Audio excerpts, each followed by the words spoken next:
The world is a theater of chaos. Markets crash. Friends betray. Health fails. The headlines scream for your attention, trying to pull you into a state of perpetual anxiety. Most men live like leaves in a storm, blown about by every piece of bad news, every social media notification, and every minor inconvenience. They have no center.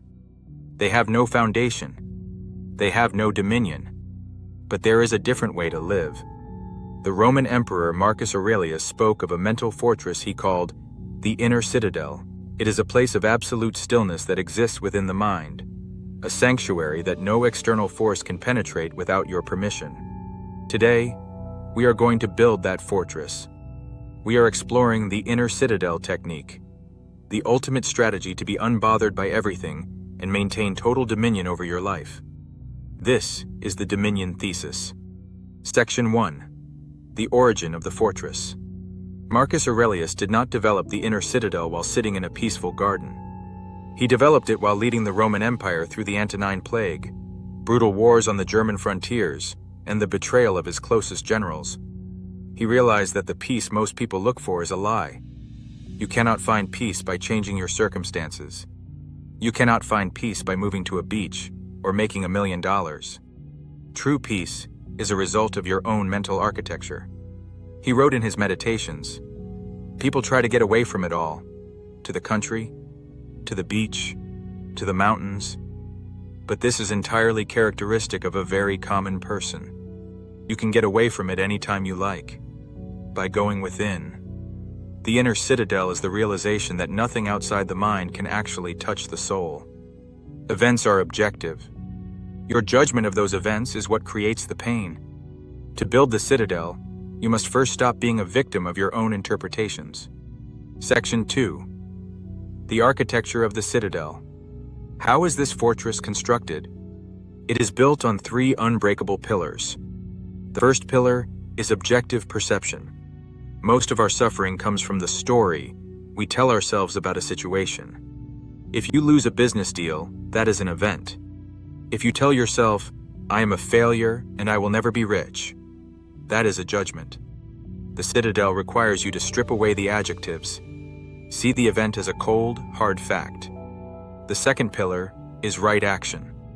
Within the walls of your citadel, you focus only on your duty.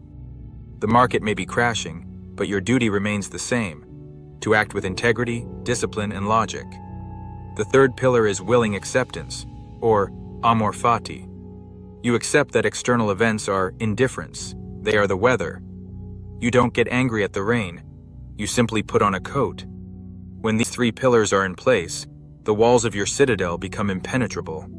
Section 3. Guarding the gates. A fortress is only as strong as its gates. Every day you allow invaders into your mind.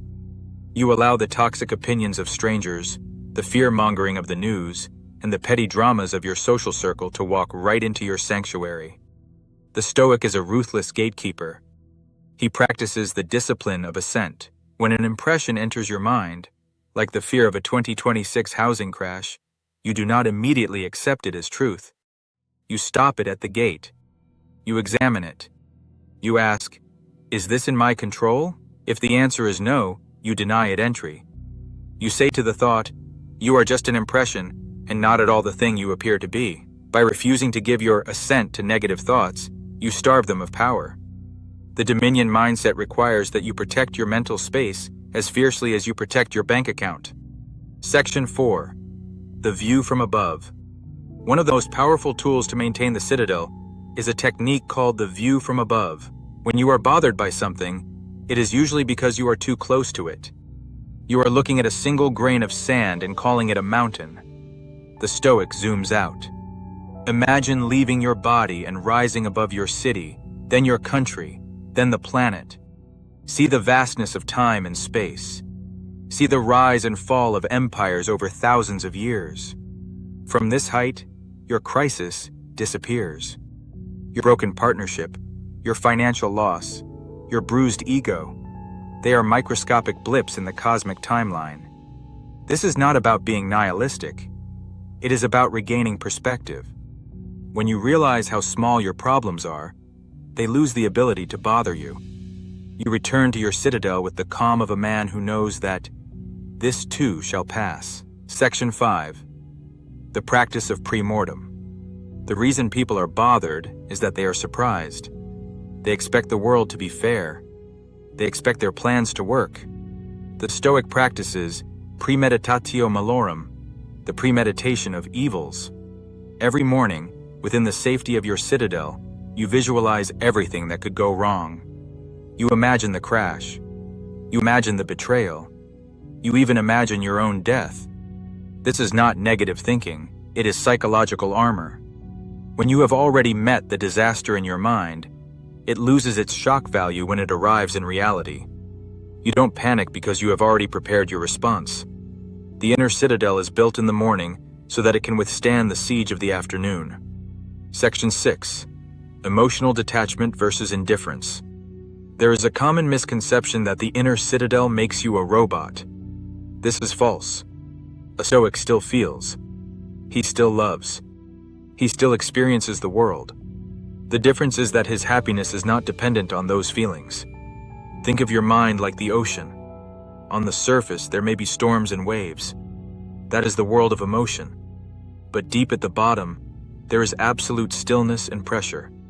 That is the citadel. You can acknowledge the wave without becoming the wave. When you practice this detachment, you gain a massive advantage in business and life. While others are making emotional decisions based on fear or greed, you are operating from the stillness of the deep.